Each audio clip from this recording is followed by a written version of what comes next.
Welcome to another episode of the Red and White Podcast, where we give you unfiltered and honest NC State sports talk. I'm your host, Evan, and I'm driving this train solo while my co-host, Dustin, is off wedding planning. Somehow his fiance didn't think that recording a podcast was as important as helping her plan a wedding. I mean, really. Hi, Felicia. Well, this week, me, whatever you want to say, is going to cover a variety of topics. It's the end of basketball season. Gottfried had some interesting comments on Cat Barber. Gottfried in UCLA? Question mark. And the storylines that are around spring football. So here we go. Last night we had, for lack of a better word, an interesting win over BC. Before the game, everybody was chalking this up as an easy W, which makes sense as BC was 0-16 in the league, and they are awful. I mean, bad. But halfway into the game, I think myself and most other people were thinking, man, we should lose this game. We're not playing NC State basketball. We were bailed out by a late Mav layup, 1.1 seconds on the clock. But what really stood out was the patience from Caleb Martin. The first option was obviously Cat Barber. BC played it well. And Caleb had the patience to wait for Maverick to come off of the other screen. I don't even know if it was the other screen. He just patience for Maverick to get open before he passed the ball, made an easy layup. He didn't panic. He didn't throw it away. I think part of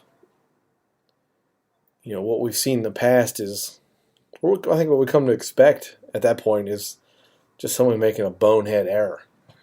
I can't think of any examples off the top of my head, but I know you all know what I'm talking about. It's kind of what NC State is good at, unfortunately. It's what it seems like they're good at. So Caleb's play right there I thought was awesome. It really stood out to me. And I apologize for my voice. I've been fighting a funk, but hopefully it's not too raspy. The storyline that really stood out to me overall, though, was the defensive effort. And with that kind of defense, the Broughton girls basketball team would give us a tough game.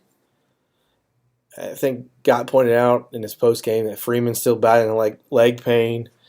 Mav has got a hurt foot. They thought it was broken or fractured, but it's not. It just hurts for whatever reason. We're essentially running a 5 or 6-man rotation at most. And that's tough. I'm not ready to give Gott a pass on that one because defense or lack thereof defense has been his trademark as tenure at NC State. We've never had good defensive teams. I think everybody kind of knows that's just what you're going to get.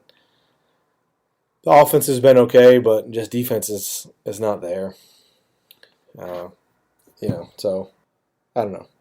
Someone tweeted out to us during the game that the game had the look and feel of the UVA football game. I think we talked about that was 2012. That marked the beginning of the end for Tom O'Brien, that homecoming game when State came out flat and nobody cared and Virginia just steamrolled us.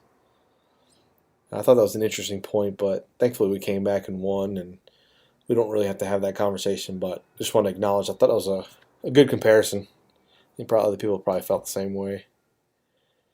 So one game left on the schedule. It's Notre Dame, at Notre Dame. I think in most people's minds, the season will go down as a lost season. I mean, it feels similar to Dave Doran's first season when Brandon Mitchell went down in the first quarter of the first game. We don't know what we would have had, but we do know it probably would have been better than what we actually had. And I feel that applies to with Henderson and this basketball season. He might not have made a huge difference, but he probably would have made a difference. I mean, all in all, I think we can't put this one out to pasture fast enough. We'll probably win a game or two in the ACC tournament, but I don't see why anybody would expect more than that. They're just undermanned and shorthanded and beat up, and it's not looking good. I think everybody be happy to get this one over with and put it behind us, move on. I think the post game was interesting. I had to go back and look because I didn't listen, but Brody from Twitter had tweeted us and said, hey, listen to Gottfried's comments on Cat Barber going pro or not going pro at the end of the year. If you hadn't heard it, I'll put the YouTube link out in the comments, and I'll probably tweet it out as well. It starts at about the 7-minute mark. And the reporter, and I can't tell who it was, asked if it was his last game, what would you say about Cat Barber's legacy? And Godfrey initially said, I'm not going to answer that question, and he kind of looked puzzled. But he said he's got a lot of basketball to play this year. It should be next year here as well. I'm not really sure what that means. He sort of said it under his breath and in passing. It was kind of strange. I'm just not sure what to make of it. It's about what you expect by a coach to say, but at the same time, Godfrey seems surprised by the question. I mean, you got to think it's got to be coming, right? I mean, it's Cat Barber's last home game. He's had an epic season, all ACC season, Player of the Year type season, and then he was just like, "Huh? Why would you ask me that question?" It was just strange. I don't know. I think Cat should go pro. I don't see his stock getting any higher, especially when he's got to share the ball next year. I mean, I guess it'd be better for us if he didn't go pro. Cat's not a distributor. He's not a Jason Kidd. He's not going to rack up 10-plus assists a game. He's a scorer. He's an Allen Iverson type point guard. And I don't see his stock getting any higher when he's got to distribute the ball a little bit more next year. I don't know. I thought it was interesting. I'll share the link so you can listen to it. I'd love to know what you guys think as well.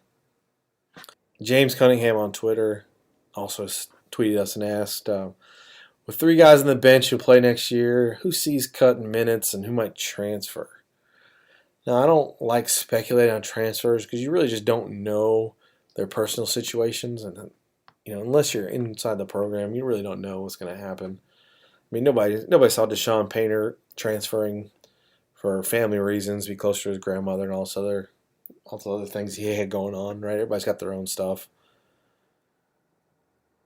And we've already discussed Godfrey's transfers issues. At the top of my head, Sean Painter, Tyler Harris, Kyle Washington, Rodney Purvis, Tyler Lewis, and then the walk-on shooter, Wallace. I can't remember his first name. But, Godfrey also plays the waiver wire strong, so while we've dogged him for transfers, he's also had a bunch of good transfers. Alex Johnson, Trevor Lacey, Ralston Turner, Terry Henderson. And those guys have been big impacts on the program. So, it sucks that guys leave, but they all have their own situations going on. You can't really speculate on what's going to happen. As far as cuts and minutes, though, I mean, you can assume Cat goes. Freeman's struggling. He's got that rod in his shin. And assuming he gets healthy, I don't see him transferring I don't see him seeing a decrease in minutes. If anything, I think the Martin twins will probably have to split more time together. Maverick's probably the best pure shooter on the team, assuming he finds a rhythm, which I assume he will. He's still young. He might see a little bit less time next year, but he's probably a 4-year guy anyway. So I don't see him going anywhere. I don't know. I like the makeup of this team. I don't see anybody pouting or any of that nonsense. So I'm not sure. I don't want to predict any transfers, but I'm not sure who's going to get less minutes. It'd be finally nice to have 8 or 9 guys in the rotation that can play. So I think that's what we'll see. It'll be interesting to watch. One thing to note is, we've talked about it before, is the UCLA job. Something to keep an eye on. The only job I could see Godfrey leaving for would be UCLA. There's obvious ties with UCLA and Godfrey. And as we've been saying all along, since Steve Alford was hired, he's terrible. He's awful. I don't know why he keeps failing up. He gets, a better job each year. It's the Lane Kiffin mentality. I don't understand why everybody thinks he's so good. And he's struggling at UCLA right now. He's getting progressively worse. And while Godfrey wouldn't be a sexy hire from, the what's hot now standpoint, he has done, he's got the tournament runs on his resume. He's got something to sell at UCLA, and along with the connections, and I think he's the right personality for that job. I wouldn't be surprised if they end up coming after him. It's interesting to note that Steve Alford's buyout of $10.4 million, which is ridiculous, expires on April 30th of this year. And then after April 30th, it goes to $5.2 million, so much more reasonable. I don't expect anything to happen in that regard. I just think it's interesting to pay attention to. Yeah, they're bad, and that's the job I always keep an eye on because I think there's a lot of excitement for Gottfried in that job. Yeah, so I'm gonna take a quick break, but I'm not gonna put our usual commercial in here. I'm gonna tell you guys a little story. We've been promoting Cooler Salt and why it's so great, and it does make your beer colder faster. The real benefit is keeps your cooler clean. I know some of y'all are probably like me, and you'll go tailgating or you go bring a cooler to a party, whatever. Come back, and the last thing you want to do is clear it out. So you just leave it in there. There's a little water in there, and come back a week later, it's moldy and nasty and just gross, and you had to really spend some time scrubbing it. But I put Cooler Salt in my cooler. This was after the Super Bowl, and left it, a few days. It got warm outside. I came back expecting it to be just disgusting, and it was fine. It was clean. I just hosed it out and put it away, and it was back to where we were. I think that's a huge benefit for anybody who does a lot of tailgating, brings their cooler everywhere. Why wouldn't you do it? So, big ups to you, Cooler Salt. Thanks for making me not have to clean my cooler. Spring practice started this week. The interesting storyline that everybody's going to pay attention to is the quarterback situation. Jalen McClendon or Jacoby Myers. Now, Coach Drinkwood said that there's 5 other guys competing for the spot with the walk-ons and all that, but we all know it comes down to those 2 guys. I think McClendon's got the bigger arm, and Jacoby Myers is faster. Basically, what it stands back is a better runner. I'm not sure if it's coach speak or not. I can't figure it out because by all accounts, Jalen McClendon is supposed to be the superstar. Everybody said rave things about him since he stepped foot on campus. He sat out his year. He was second string last year. Played behind Jacoby. So you got to think it's his job right now, and I think it's a little bit of coach speak to say there's actually an open battle. But if there really is an open battle, I think that's a concern because maybe he's not as good as we thought. Or, it could be that Jacoby Myers is just really good, but I think we're all expecting Jalen McClendon to get that job. I wish, and I know I've heard other people talk about it as well, that they would have gotten McClendon some more snaps last year. We had a couple games where there's no reason he didn't play, and maybe meaningful snaps. Right? I always believe you got to get your guy in, get him some experience. Put him in the second quarter of the South Alabama game, or put him in the second quarter of the Old Dominion game, where you're still trying to score. Right? You're not just putting him in there to hand off. I think it's McClendon's job, but that's the talk right now is that Jacoby's really impressed people. This, that, and the other. He can run it, he can throw it, and even if McClendon does win the job, they'll have some packages for Jacoby Myers, similar to what Louisville does with Lamar Jackson. Although Lamar Jackson's going to be the starter next year. He's much better. So that'll be interesting to watch. I think another one is the offensive line. Garrett Bradbury, former tight end, former defensive tackle, and now center. That's a weird transition, but I think they really like him at center. It'd be interesting to see if he takes center or if Tony Adams takes center and Bradbury's still at guard. And then tackles. I believe most people assume that Emmanuel McGirt, the 4-star out of Durham, is going to be the left tackle. And then when Richardson comes back from his DUI suspension, who's going to be the right tackle in his rotation? Aaron Wiltz or Tyler Jones or any of these other guys. So I think it's going to be interesting to watch replacing 3 guys on the line, especially when one of them is All-American, All-ACC, Joe Tooney. But the talent is there. We have the guys. They've recruited the guys they've sat out a year enough to develop, get stronger. But it's going to be interesting to watch all through the summer. I don't think you'll see that one decided until the week of the first game. And even then, they'll probably rotate a lot of guys. And they did it this year too. They rotated a lot of guys till they found out who was going to settle into that offensive line position. I think the other point with spring practice, we know the running backs, Days and Gillespie, are basically going to sit out most of spring. They'll probably do some non-contact drills, but there's no reason to risk those guys getting hurt when we already know what they have and that kind of thing. So you'll see Days will get the bulk of the carries, Gillespie will get some time. I think what everybody wants to see is Johnny Frazier. How good is he? All you hear about is how fast he is, how big he is, that sort of things. So spring should be huge for him. See what kind of rotation or kind of work he gets in the rotation in the season. And, I think the spring game will be interesting to watch for that reason. I did like his interview with Jack Tocho. For those who know, Jack Tocho has a video series, You Don't Know Jack, on the NC State YouTube channel. He interviewed Johnny Frazier. I thought it was pretty good.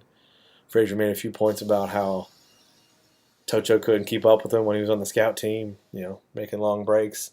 So it'll be interesting to see how good Johnny Frazier is and how he's developed.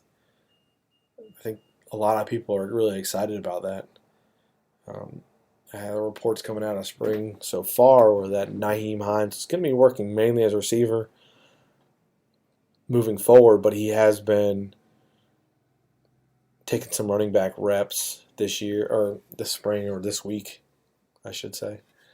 So it's just going to be interesting to watch that whole. There's so much talent at the running back spot. I don't know how you keep them all happy. I think Drinkowitz is going to have fun with the talent they have. And from that standpoint, who emerges as wide receiver? Jonathan Alston moved to cornerback. That should be an interesting move. He was recruited both ways out of college, cornerback and wide receiver. I think he'll fit in well as cornerback, and he gives that nice athletic boost to that group because I think he's a great athlete. He is very fast. So if he can pick up the fundamentals of playing corner, he might get in that rotation, that four-man rotation there. I think you'll have Tocho, Stevens as the starting corners. Defensive line, we all know, is going to be really good, returning everybody except for Mike Rose. I think there's a lot of talent there. The wide receiver group, probably going to be another big question mark. Jermichael Ramos had a good year. Stephen Lewis coming back. I think Ramos is going to stay out most of spring too.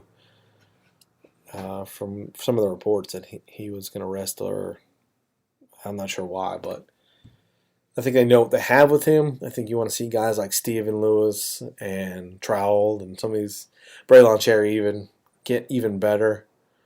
I think they were pretty average last year. There's some opportunity for guys, Freddie Simmons, Vernon Greer, there's a couple of other guys, some of the new guys coming in, to get some run, see if they can play. CJ Riley. I think the wide receiver group is going to be pretty wide open, and if we're going to throw it as much as all signs suggest they will, I think you'll get a lot of guys with a lot of options. I can't wait to see Nyheim Hines in Drinkowitz's offense, though. Get him out in space. I think that's something they really need to do, and probably will do better this year than they did last year. I really like Coach Doran's quote after the first practice. It was a 5-minute interview. It's on YouTube as well. But I'm paraphrasing, and he said that, to compete consistently with the Florida States and Clemson's, you have to, I forgot what the quote was, you have to out-scheme them. So I really liked what Doran said after the first spring practice. Kind of speaks to the reason why Drinkowitz came and kind of what we've been talking about all year. He said, and I'm paraphrasing a bit, for us to have a chance with Florida State and Clemson, we're going to have to be unique. And the system gives us a chance to be a little bit more change of pace with some of the things. I think that's awesome. I think that's exactly what we were talking about a few episodes ago, we were talking about Baylor and Art Briles, and how do you compete when you're a Baylor or an NC State or some of these other schools? In Oregon, you have to be different. You have to be unique. You have to scheme better. You have to outcoach the other team. And I believe that kind of makes sense with why Dorn made the change from Canada to Drinkwitz, and what you can expect. I think will be a little different. I know last year they talked about playing with speed and tempo, but it sure didn't seem like that. I know if you look at the numbers, they were middle of the pack or whatever. I think Carolina was 30 or 40% faster than we were if you go tempo-based stats, which is amazing. So I think you'll see some of that change. I think Drinkwitz is going to change that. But I thought that was really good awareness by Dorn. We've been saying it for a while. Maybe he listens to our podcast. I'm gonna go with that.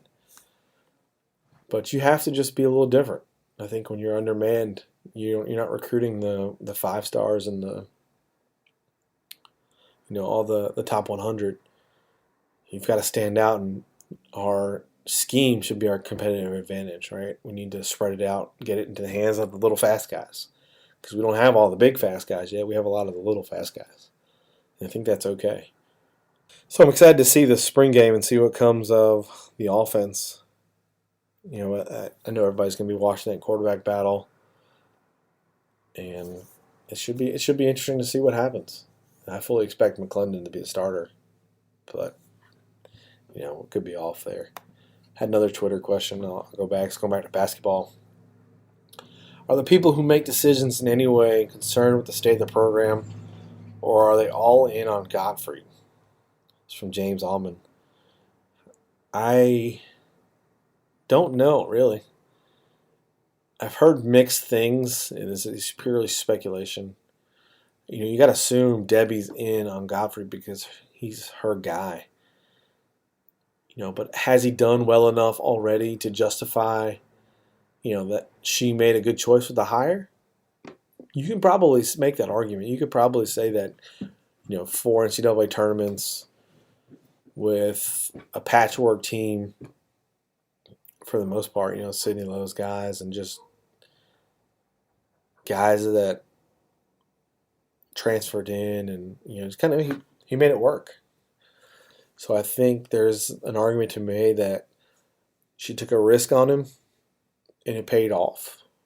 Now, is it where she wants to be?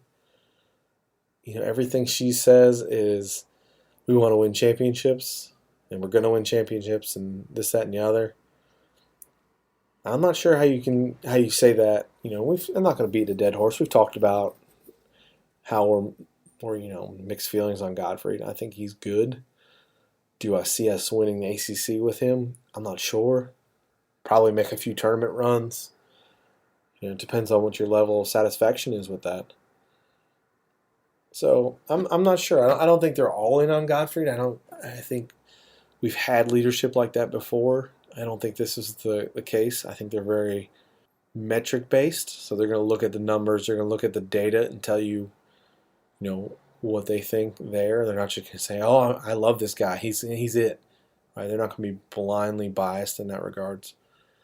So at least I hope not. Right? I don't know. And I think from the fans, I think you have 50-50. And like we said, it's the Archie factor. It's looming. It's just sitting out there. Can we do better with Arch? And I think from a defensive standpoint, you absolutely expect a better defensive team. His teams are a lot better. But it's still a bit of an unknown. So I don't know. I think next year is going to be interesting. No matter who's coaching a team, I think there's the talent is there for somebody to be successful. If Godfrey underachieves or goes 8-8 next year, I think that'd be disappointing. I think you'd start to see the tipping point from the fan base, and fans starting to question a little bit harder, a little bit more than they're doing now. Is Godfrey the right guy? So I think it's interesting to watch that UCLA position. I don't expect anything to happen unless, I don't know. It's UCLA. Anything can happen. They have the money, but just pay attention to it. I think you'll see some movement there. Yeah, that may have an influence on Gottfried. I think he'll flirt with him at least, and I'm not sure what comes of it. But I think the folks in charge, I believe, are taking an analytical approach to it, and not just saying, "Hey, we're all in on this guy." It's live or die with Gottfried.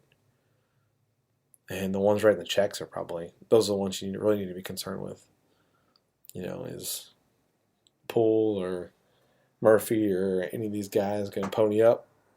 I don't know. You never know what their agenda is.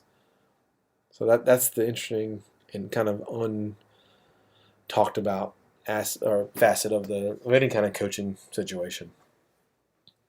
But I do know what everybody's sort of over this basketball season. So we'll see what happens with the end of the year. Notre Dame and the ACC tournament, and that should be about it. But I think that's all I got for you folks. I've been rambling enough here.